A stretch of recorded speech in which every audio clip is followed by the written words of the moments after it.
ধর্মীয় আবেগ, ভক্তি আর সম্প্রীতির এক অনন্য আবহে শেষ হল সনাতন ধর্মাবলম্বীদের অন্যতম প্রধান ধর্মীয় উৎসব উল্টো রথযাত্রা।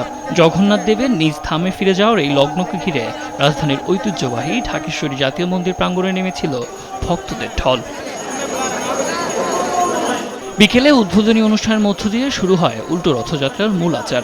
উল্টো রথযাত্রার উদ্বোধন করেন ঢাকা দক্ষিণ সিটি কর্পোরেশনের প্রশাসক আব্দুস সালাম।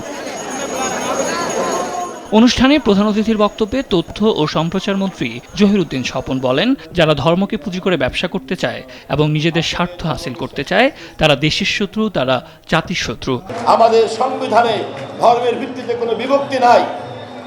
যারা এই বিভক্তির কথা বলবে ধর্মের নামে, রাজনীতির নামে, তারা জাতির শত্রু, তারা ধর্মের শত্রু, তারা ঈশ্বরের শত্রু।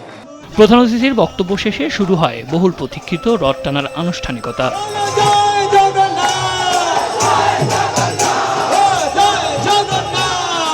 জয় জগন্নাথ ধ্বনিতে মুখরিত হয়ে ওঠে পুরান ঢাকার রাজপথ। ভেদাভেদ ভুলে একই সূত্রে গাঁথা হয় যেন এই উৎসবের মূল বার্তা। জাতি বর্ণ নির্বিশেষে সবাইকে কৃপা করার জন্য এবং দেশের মঙ্গলের জন্য উনি রাজপথে রথে করে বাইর হন। আমি উল্টো রথের দড়িও ধরতে পেরেছি, যার জন্য আমার খুবই ভালো লাগছে। আমি চাই যাতে জগন্নাথ দেব সবাইকে আশীর্বাদ করে। জগন্নাথের কৃপা সবাই ভালো থাকুক, সুস্থ থাকুক, এই কামনা করি। জগন্নাথ দেব সবার মঙ্গল করুক, সবার কামনা করুক, এইটাই আজকের এই দিনের প্রার্থনা। প্রতিটি ধর্মীয় উৎসবই যেন প্রমাণ করে আবহমান বাংলার অসাম্প্রদায়িক চেতনা কোনোদিন ম্লান হওয়ার নয়। ধর্মান্ধতাকে পেছনে ফেলে বাংলাদেশ এগিয়ে যাবে সম্প্রীতির মেলবন্ধনে, এমনটাই প্রত্যাশা উপস্থিত ভক্ত ও অতিথিদের। সাদ আহমেদ, দেশ টিভি, ঢাকা।